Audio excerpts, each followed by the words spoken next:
Amigos y amigas, muy buenas tardes.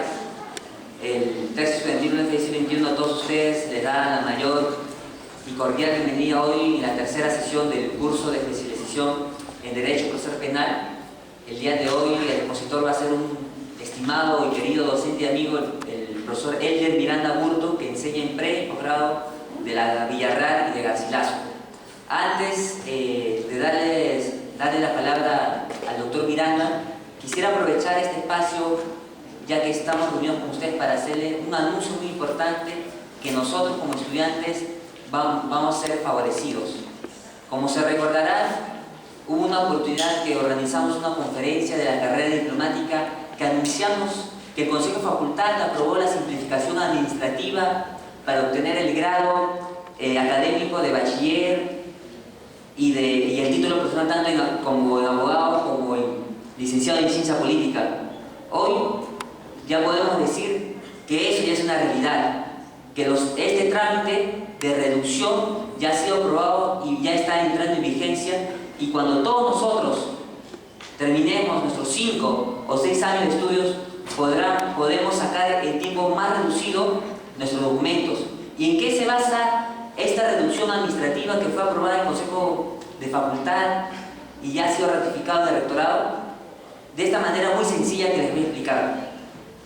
Como ustedes saben, antes para tramitar el bachiller y el título profesional se presentaban constancias, por ejemplo, de no adeudar a la universidad, no haber sido separado, de deporte, que no tienes ninguna deuda en la biblioteca, etcétera, etcétera. Ahora todo eso se ha simplificado solo presentando declaraciones juradas.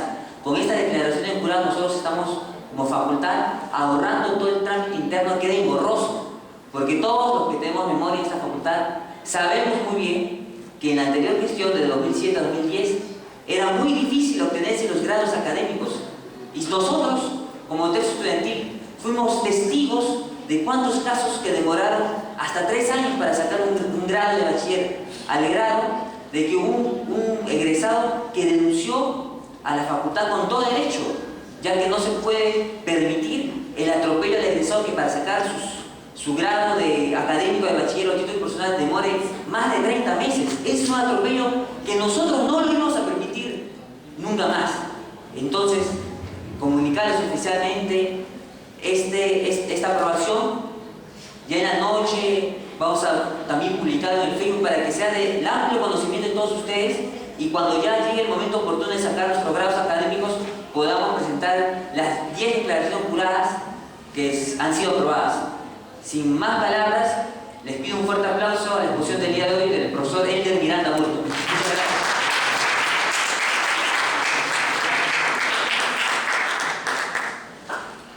Muy buenas tardes, participantes.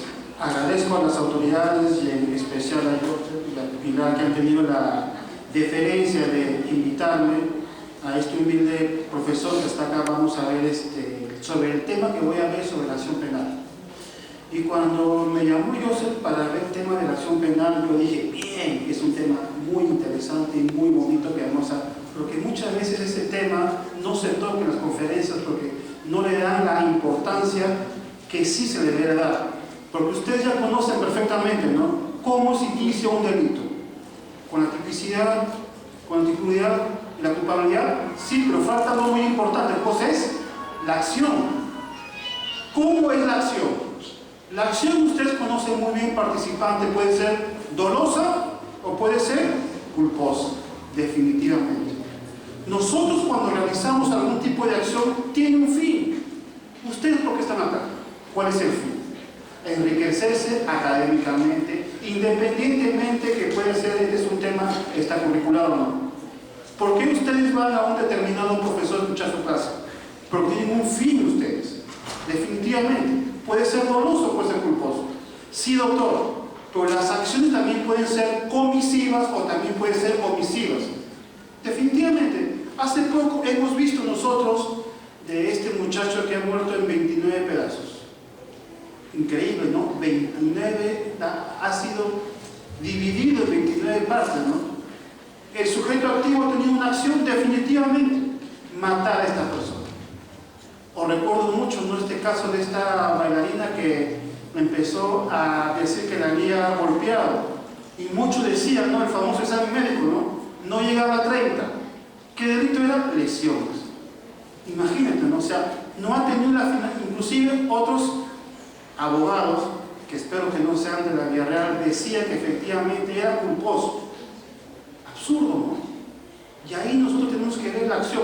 ¿Cuál es la acción que debemos de nosotros? Nuestra acción estamos en una teoría finalista. Wexel hablaba, ¿no? que efectivamente la finalidad que tiene el autor al cometer un delito tiene un fin. Definitivamente, no puede haber una acción si es que no tiene un fin. Y eso lo debemos recordar nosotros. Cuando el sujeto activo realiza la comisión de un delito, en el iter criminis, tenemos una acción. La acción puede ser interna o puede ser externa. Por ejemplo, interna, ¿cuál va a ser? Yo quiero matar a María, perfecto. ¿Para eso qué hago? Voy a comprar un cuchillo, voy a comprar una pistola, una sierra, ¿no? Una sierra voy a comprar. ¿Y cuándo sería de manera externa? Cuando yo ya materializo, ¿qué cosa? La acción que yo he tenido. Porque la acción por sí es un sentido abstracto. Por ejemplo, cuando yo quiero interponer una acción en la vía civil, una obligación de dar suma de dinero, ese es algo abstracto. ¿Y cómo se materializa? A través de la demanda. La vía penal es igualito. La comisión de un delito, ¿cómo se va a materializar? A través de una exteriorización de la acción. Y eso es muy importante, participantes, que ustedes tengan en cuenta, ¿no? La magnitud que debe tener la acción en la comisión de un delito. Porque luego cuando la acción tú la realizas, vas a tener que adecuar esa conducta al tipo penal. Ya saben ustedes cuando hablamos de tipicidad, ¿no? Elementos objetivos y elementos subjetivos. La antijuicidad y también la culpabilidad. Y eso es muy importante que ustedes deben saber. Por eso que nuestro Código Penal es un derecho penal de acto. Imagínense, ¿no? Si un blanco está corriendo, deportista, ¿no? Si el doctor Miranda está corriendo, choro. ¿Cómo es eso?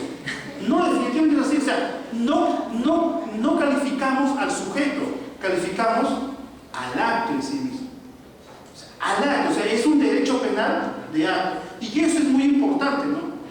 ¿Cuál es la argumentación jurídica o cuál es el artículo pertinente? Recuerdan mucho ustedes el artículo número 9, ¿no? Que el momento de la comisión del delito es aquel en el cual el autor o partícipe ha actuado o ha omitido. Y el artículo 6, la ley aplicable es al momento de la comisión del hecho punible. Claro, para yo cometer un hecho punible necesito realizar una acción.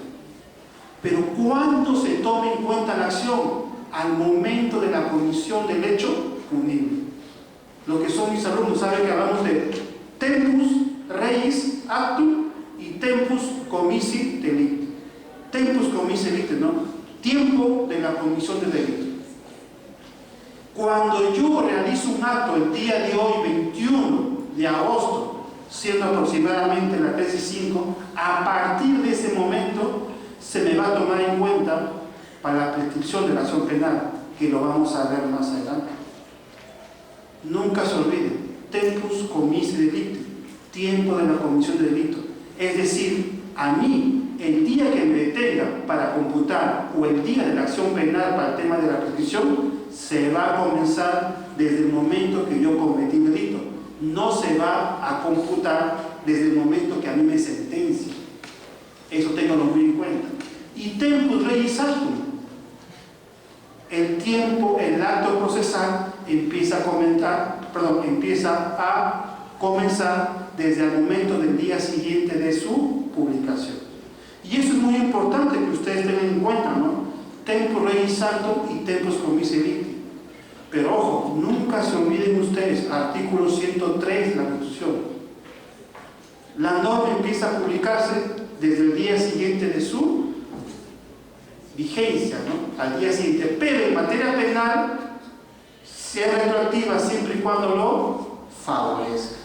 Es decir, con el nuevo Código Procesal Penal de 2004, que va a entrar en vigencia en Lima el próximo año, y que ya lo van a utilizar ustedes cuando sean abogados, todos aquellos actos que traten sobre derechos fundamentales se debe aplicar de manera retroactiva siempre y cuando beneficie al imputado.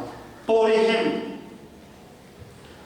el día de hoy, para apelar, por ejemplo, es 10 días. Y mañana me sale una norma que dice ya no es 10 días, 5 días. Con el Código Procesal Civil, ¿cuál vas a aplicar? ¿El de 10 o el de 5? El de 5, definitivamente no. Pero cuando entre en vigencia el nuevo Código Procesal Penal, te va a favorecer ¿cuál? ¿El de 5 o el de 10? El de 10 días. Y eso es muy importante que ustedes tengan en cuenta. ¿Por qué? Se va a aplicar la norma que siempre va a favorecer al imputado o al reo. ¿Por qué hablamos de la acción penal? La acción penal es muy importante para tomar en cuenta a participantes al momento que el sujeto activo realiza un hecho criminal. ¿Cuál es la voluntad del sujeto activo? Pero así como hay una acción, también hay una ausencia de la acción. Aunque no lo crean alumnos, ¿no? El que les habla también es profesor que de posgrado. Y hay a veces un desconocimiento de eso, ¿no? De la ausencia de la acción. Ustedes conocen mejor que nadie, por ejemplo, cuando hablamos de la ausencia, cuando no hay voluntad. Y si no hay voluntad, esa conducta no es reprochable penalmente. Hablamos de las 3 formas, ¿no? Fuerza física irresistible, movimientos, reflejos y el estado de inconsciencia. Quiero empezar por el último, el estado de inconsciencia.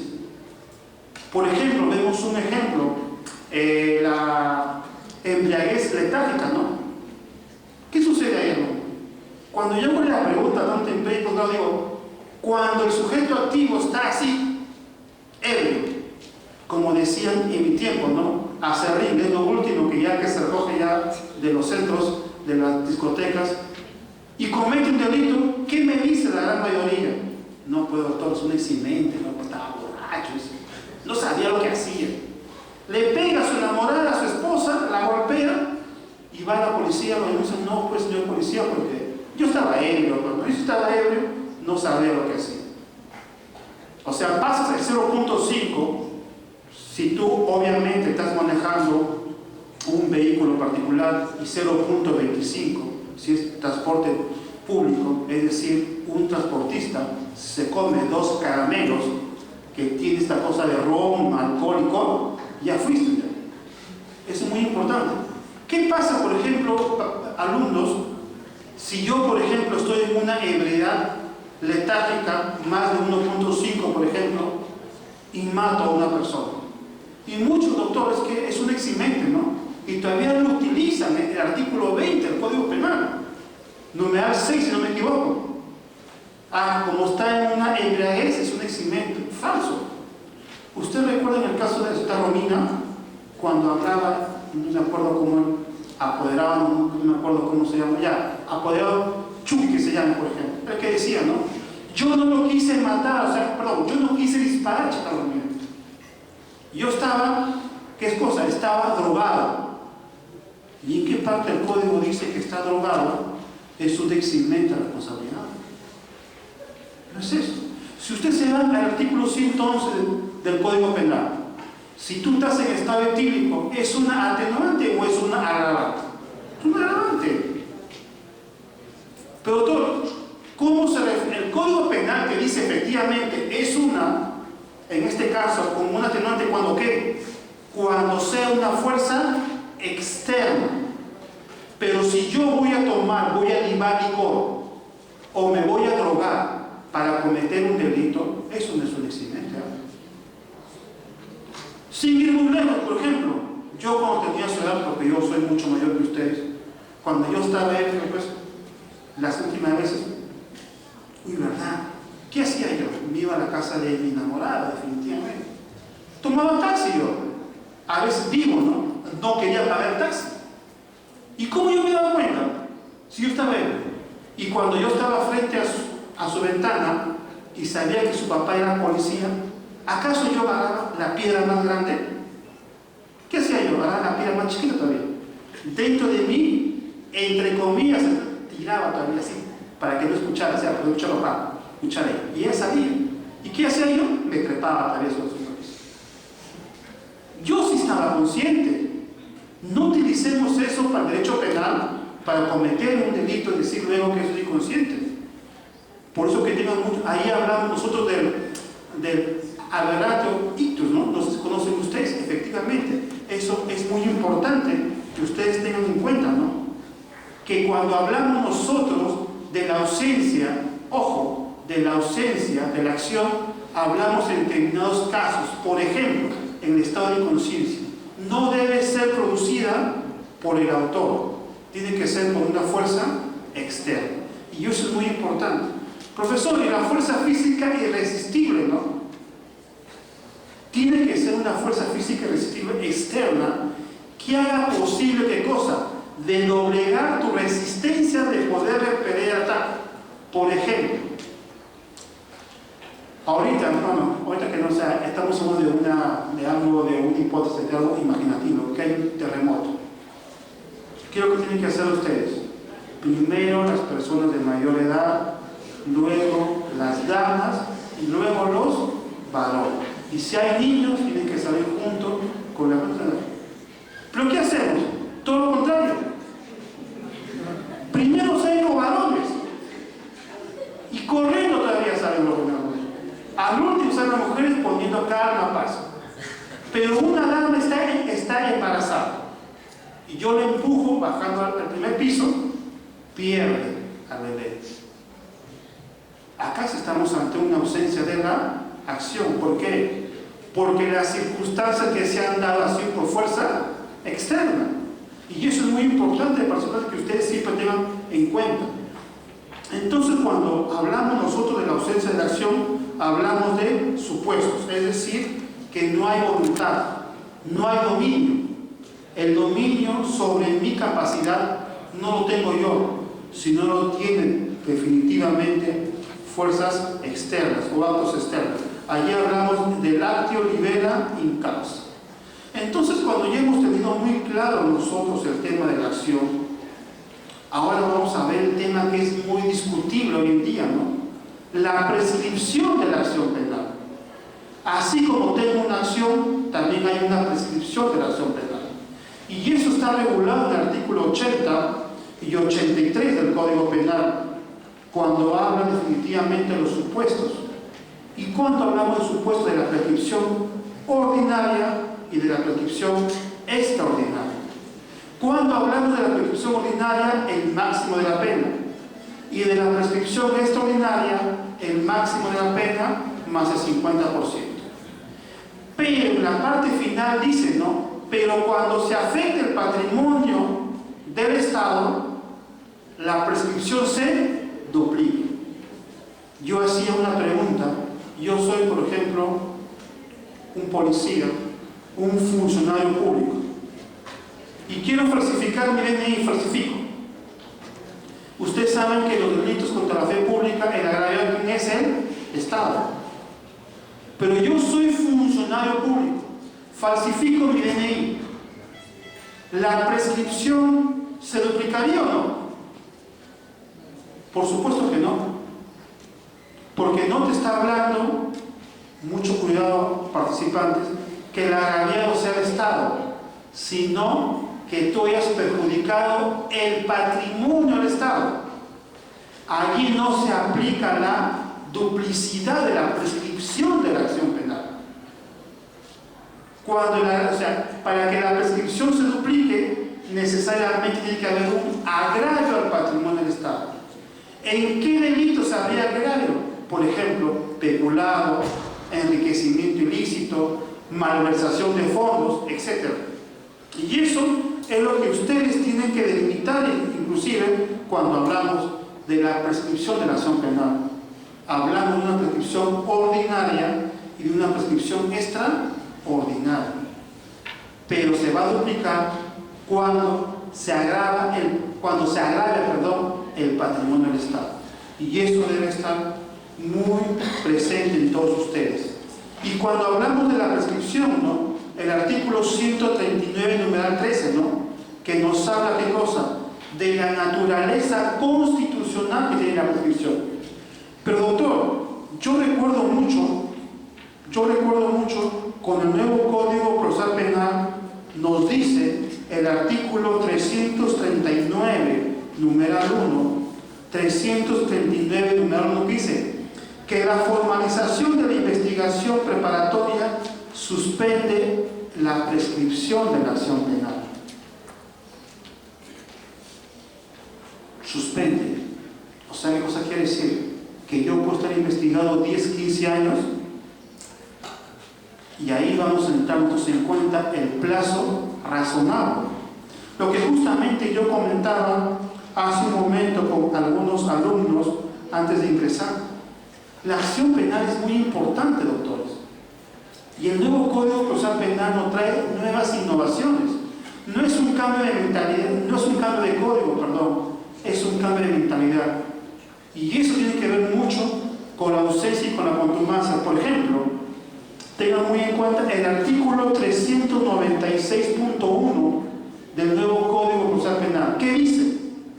El juez penal unipersonal. ¿Unipersonal por qué? Porque va a tomar en cuenta aquellos delitos que tengan una pena no superior a 6 años. ¿Y el colegiado por qué? Cuando tenga una pena superior a los 6 años. Dice, se constituirá nuevamente a la sala después de haber sido convocado verbalmente y será leído la sentencia ante quienes comparezcan. Vuelvo a repetir, será leída la sentencia ante quienes comparezcan. Y yo estaba poniendo un ejemplo. ¿Qué pasa, por ejemplo, si Juan, está siendo procesado por enriquecimiento ilícito? Y él va a todas las diligencias. Y dice la sala, ¿no? A las 4 de la tarde se va a ir la sentencia. Pueden irse a almorzar. Y justo sale el asistente y dice, doctor Miranda, a su patrocinador le van a poner 10 años. ¿Qué hago yo? Fúgate. Vete. Mire, sacas tu DNI nuevamente, fuera del país. Y viene a la sala y dice, los vocales, acá están los magistrados, perfecto. Señor fiscal, presente. Defensa técnica, presente. ¿Y dónde está Juan Pérez? No sé, doctor, se fue al baño y nunca más. Vayan a buscarlo. No está. Y ya Juan Pérez está rumbo a Argentina. Y nunca olviden que hay un principio constitucional que dice que nadie puede ser sentenciado en ausencia. Y decían la pregunta del millón afuera, y todos me contestaron unánimemente: no se puede leer. ¿Y qué pasa? Yo les digo a ustedes que sí se puede leer.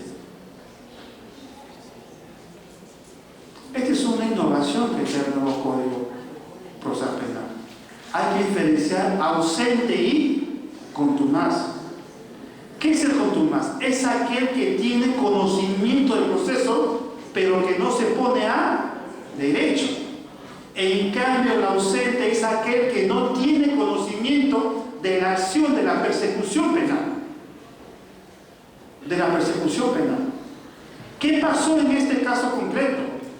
Juan Pérez ¿se participó en todas las diligencias? Sí.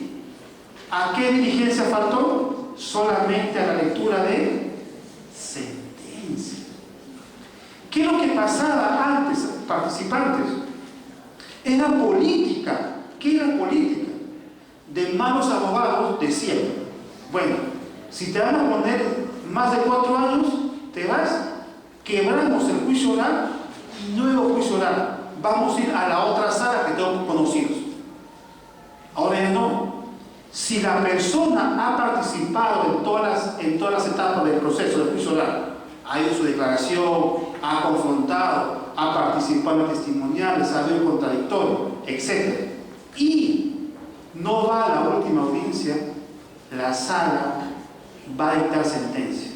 ¿Y cuándo se va a materializar? Cuando se dé la ubicación y captura.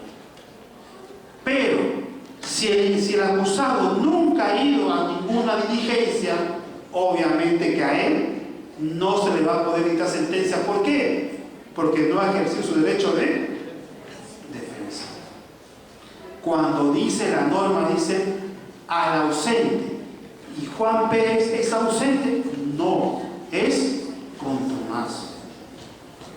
Entonces, eso hay que tenerlo siempre en cuenta, ¿no?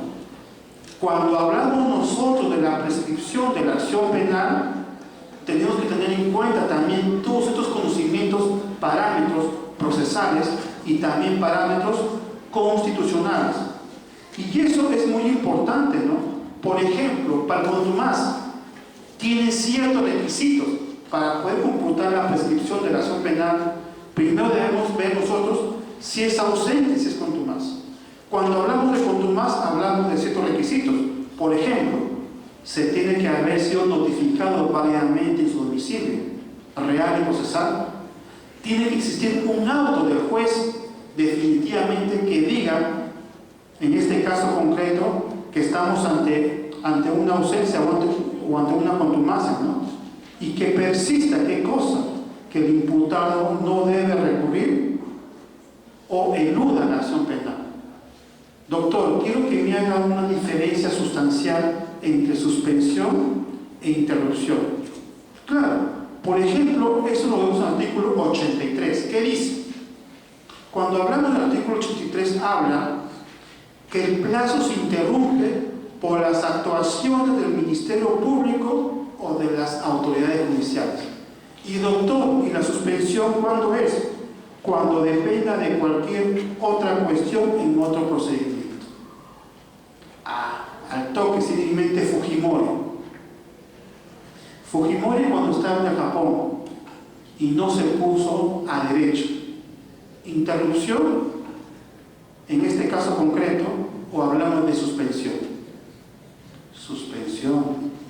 ¿Por qué? Porque está en trámite su extradición. ¿Y qué origina la suspensión?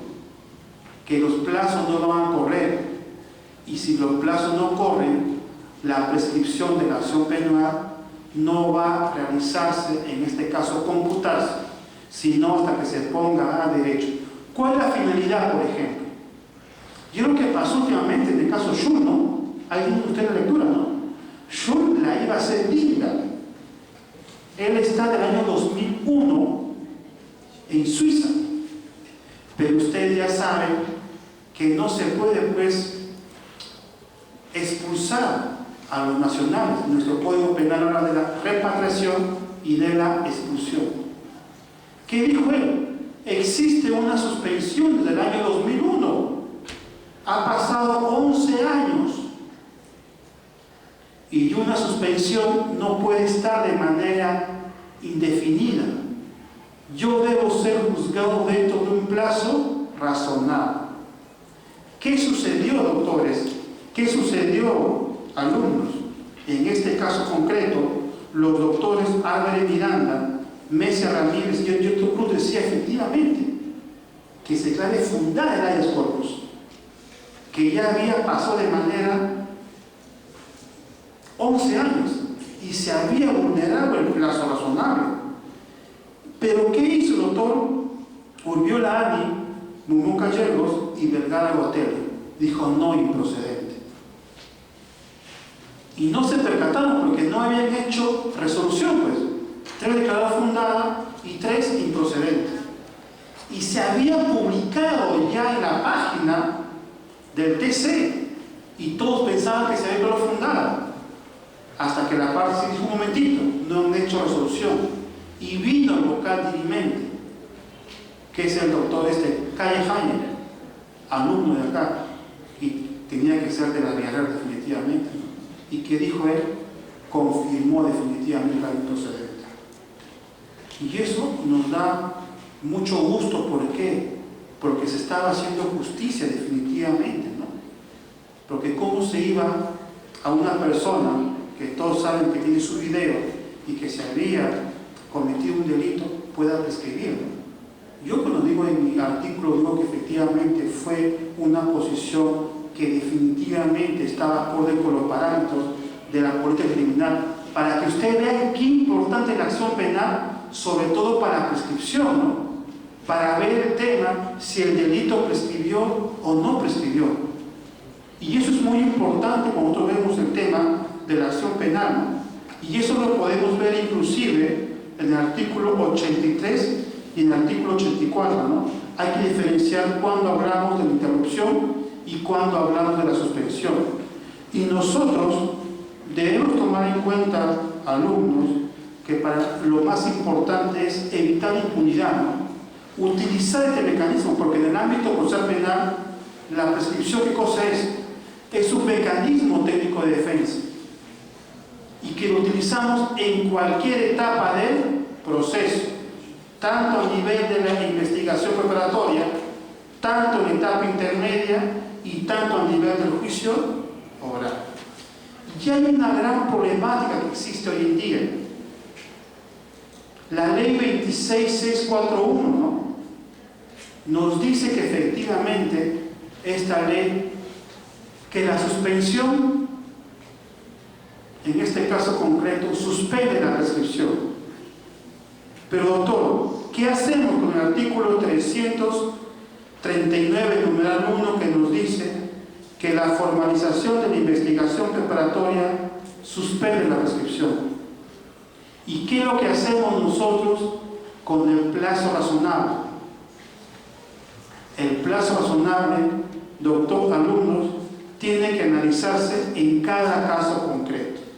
Por ejemplo, un caso que deben tomar en cuenta ustedes para el tema de la prescripción es la actitud que tiene el imputado. Yo puedo utilizar maniobras dilatorias para que la prescripción me favorezca, por ejemplo, ¿no?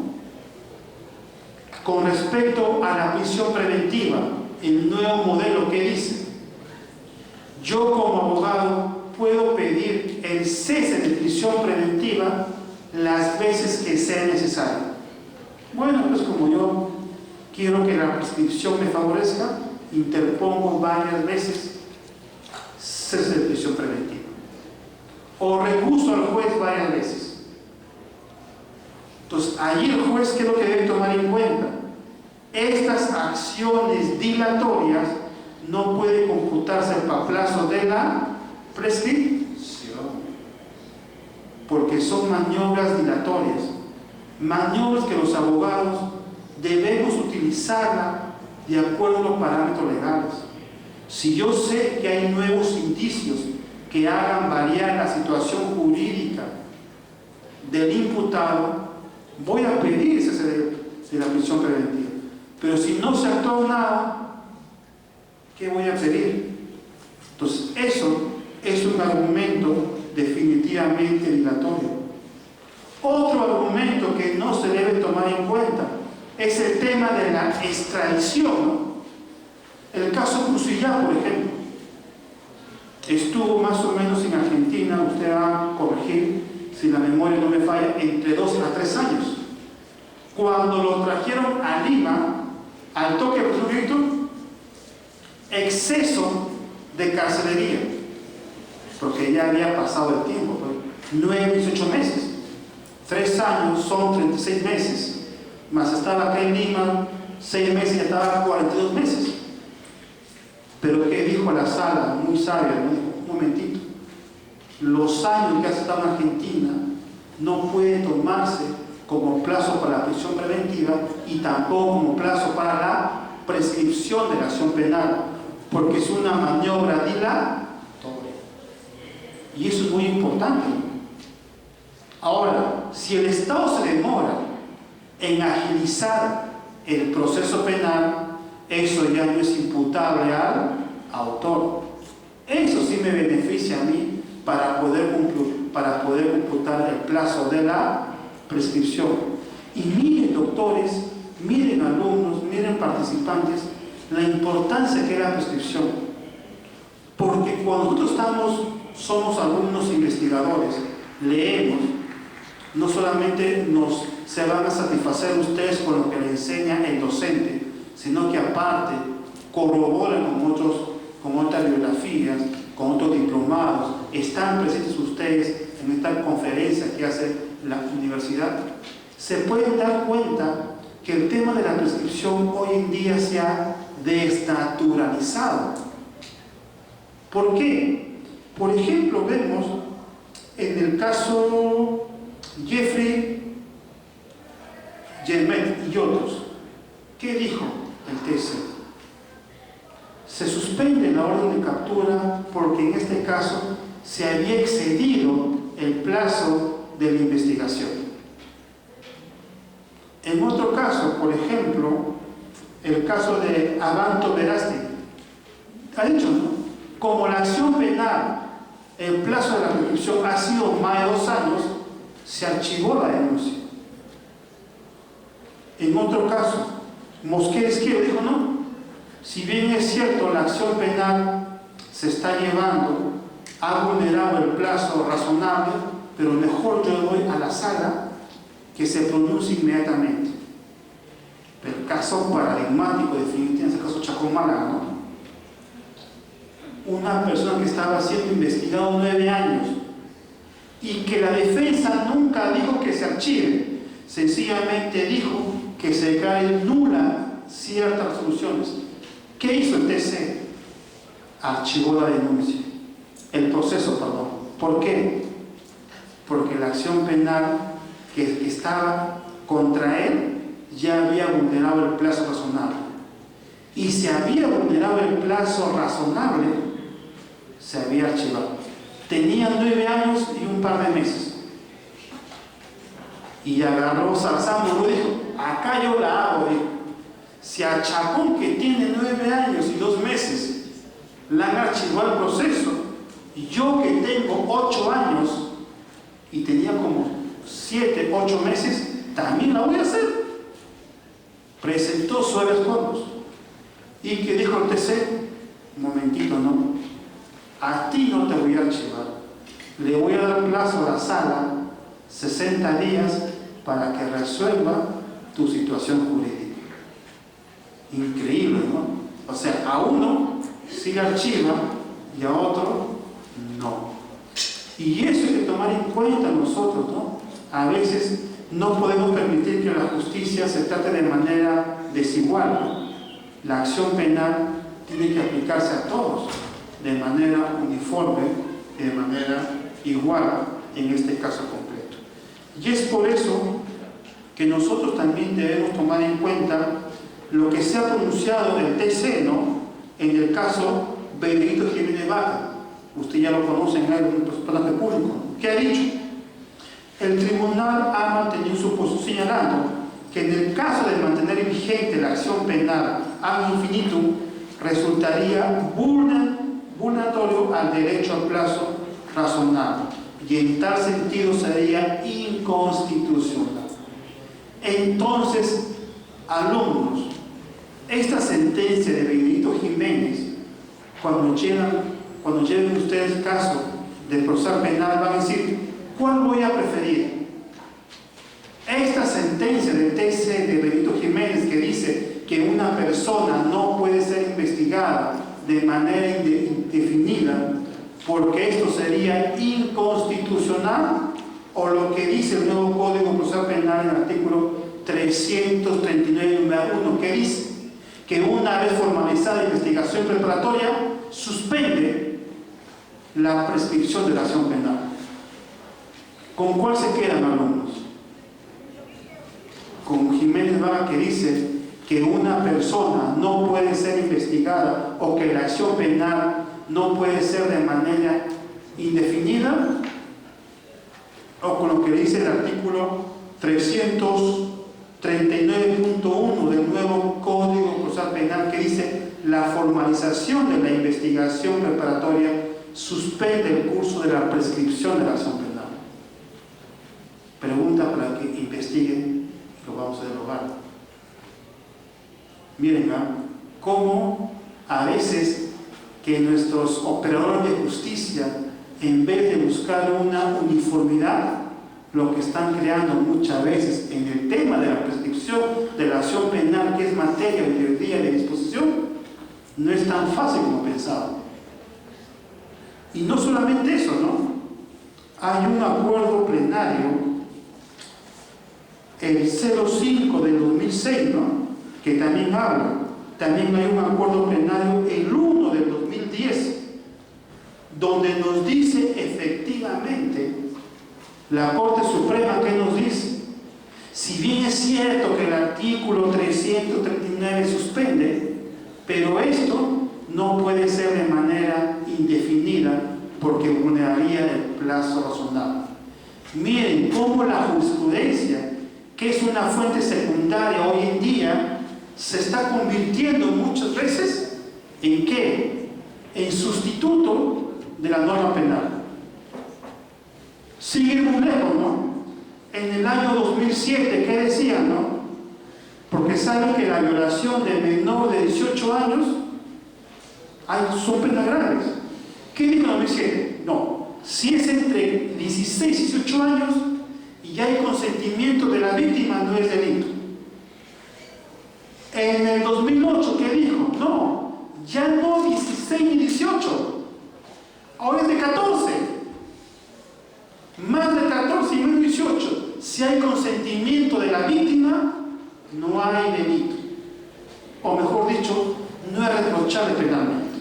Es típica antijurídica por el culpable. Y el último acuerdo plenario del 2012, ¿qué ha dicho ahora?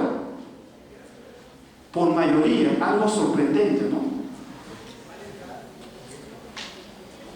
Si la víctima tiene mayor de 14 y menor de 18 años, pero tú vas a ejercer violencia o amenaza, ¿eso es violación?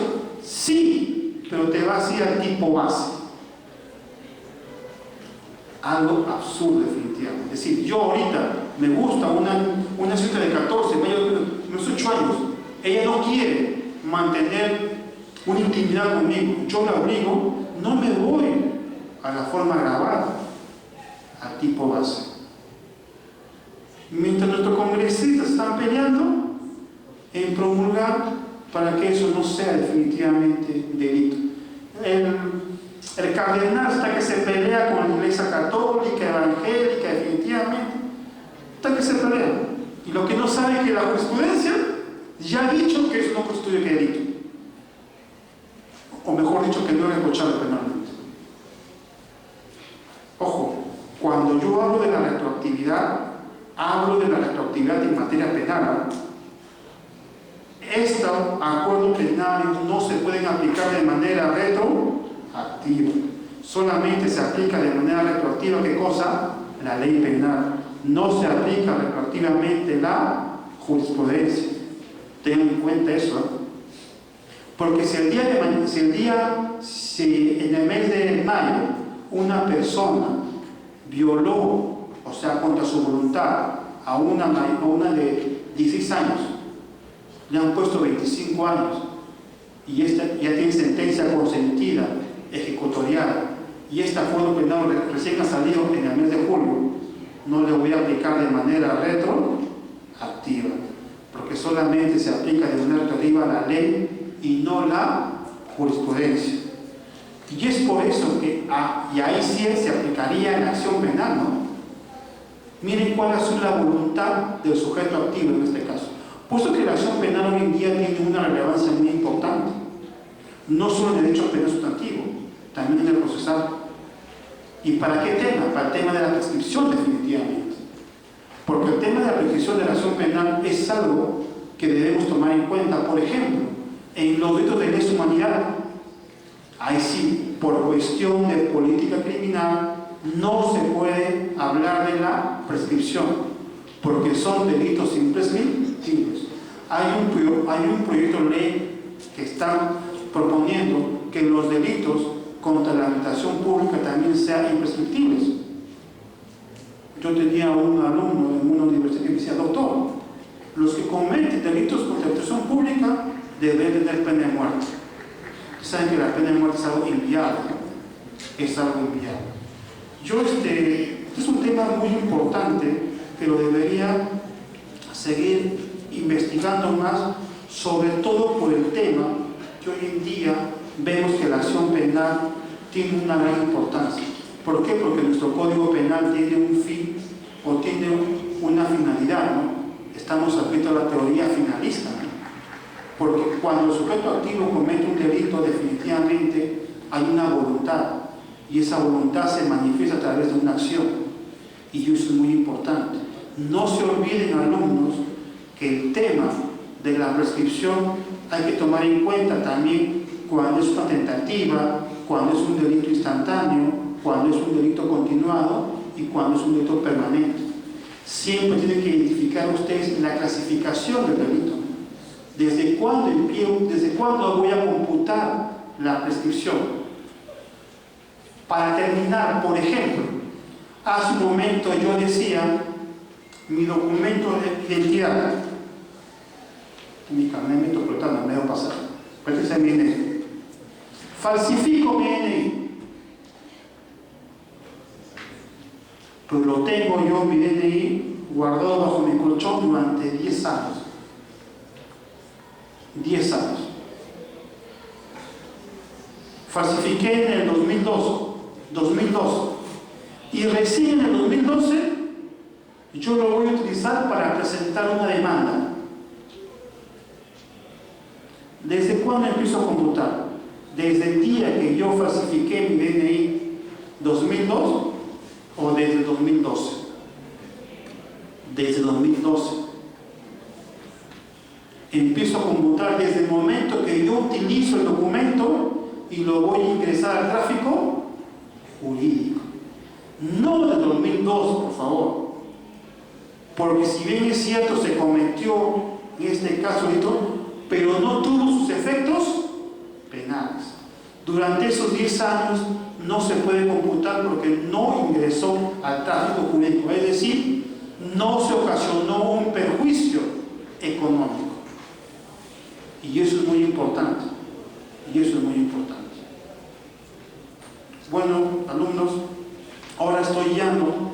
Para mí lo más importante no es el tema, lo que hayamos resuelto.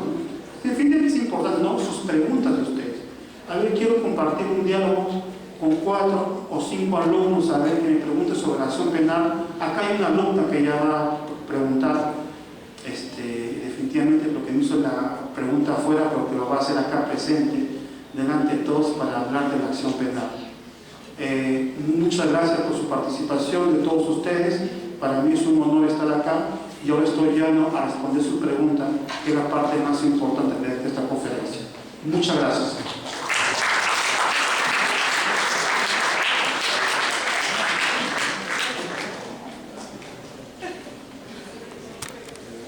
¿Alguna pregunta, por favor? Tienen que preguntar. Un punto, a ver, profesor. Tengo que motivarlos a ustedes, definitivamente. 2 puntos, a ver.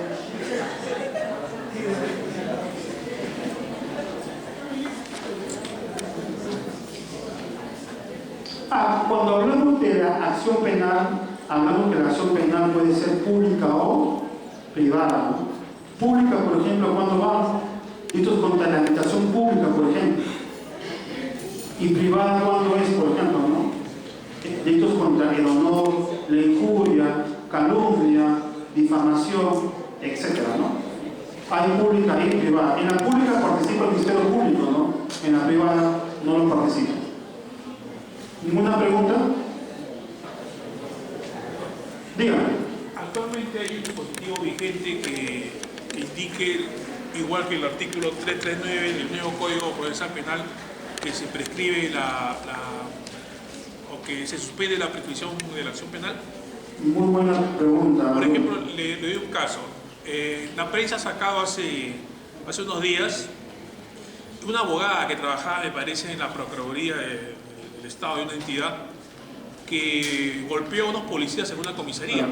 Y en la prensa ha salido que ha prescrito, entonces el juez lo ha archivado. Muy buena tu pregunta, gracias por tu pregunta, que para mí es un honor poder responder.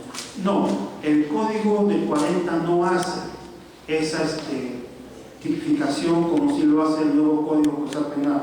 El Código del 40 es un código inquisitivo, ¿no? El nuevo código tiene otra posición, ¿no? Es un código adversarial, ¿no? Es un código que definitivamente nos va a ayudar mucho, y no existe una tipificación como si lo existe, ¿no? Lo que existe actualmente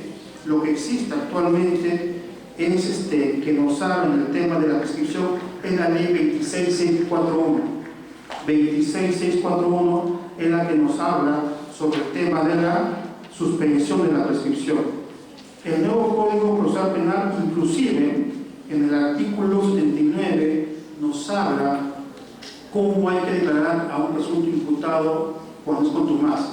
Pero el 339, numeral 1, está plenamente establecido en el nuevo Código Procesal Penal y no en la antigua norma. Ahora, con respecto a tu pregunta, ¿no? En este tema de la señorita que fue abogada de la Procuraduría del Poder Judicial, ¿no? Efectivamente, en ella fue una falta. Y usted conoce muy bien que la falta prescribe año y medio, y prescribió. O sea, encima que lo golpeó a la oficial, el abogado utilizó este mecanismo que es válido y prescribió el delito. Y nosotros como operadores de justicia lo que debemos hacer es tratar de que se resuelva lo más pronto posible, ¿no? Porque yo siempre sostengo, quizás muchos pueden discutir, ¿no? Muchos pueden discrepar. Cuando existe un tema de un conflicto, la heterocomposición en la vía civil, en la vía penal, no solamente se trata para resolver el conflicto entre A y B, sino cuál es el mensaje que das a la sociedad. El mensaje, por ejemplo, de este señor que fue asesinado brutalmente y fue seccionado en 29 partes. Con mucho respeto le digo, no, ustedes cuando quieren dar una opinión, primero lean el caso, investiguen el caso. No salgan a decir ustedes, no, yo lo maté cuando ya estaba muerto. Y ya la ciencia, que es tan enriquecedora, ha demostrado todo lo contrario. Porque uno cuando quiere, no, lo que pasa es que estaba durmiendo conmigo, le dio un paro cardíaco y como me dio mucho temor, porque para poder hacer todo lo que hizo, ya ha estado un día completo. Y si alguien se muere, pues, ¿qué llamas? Llamas al vecino, llamas a la policía, llamas a los bomberos, llamas a los amigos para que vean, pero no. Inclusive la cabeza lo puso en la congeladora, en la refrigeradora. Ahí vemos la acción que tuvo definitivamente el doctor, ¿no? Entonces, el tema de la prescripción sí funciona definitivamente en todos aquellos casos donde se lleve un debido proceso. Acá ya fue una ineficiencia, te podría decir, del órgano tribunal que no pudo sentenciar por este delito que era una falta, ¿no? Era una falta. Otra pregunta, ya tienes 2 puntos, ¿no? Otra pregunta, ninguna, perfecto. ¿Verdad? Yo estoy muy contento por haberme invitado, gracias doctores, gracias a Siglo XXI, gracias a la Universidad Federico Villarreal por esta deferencia que han tenido.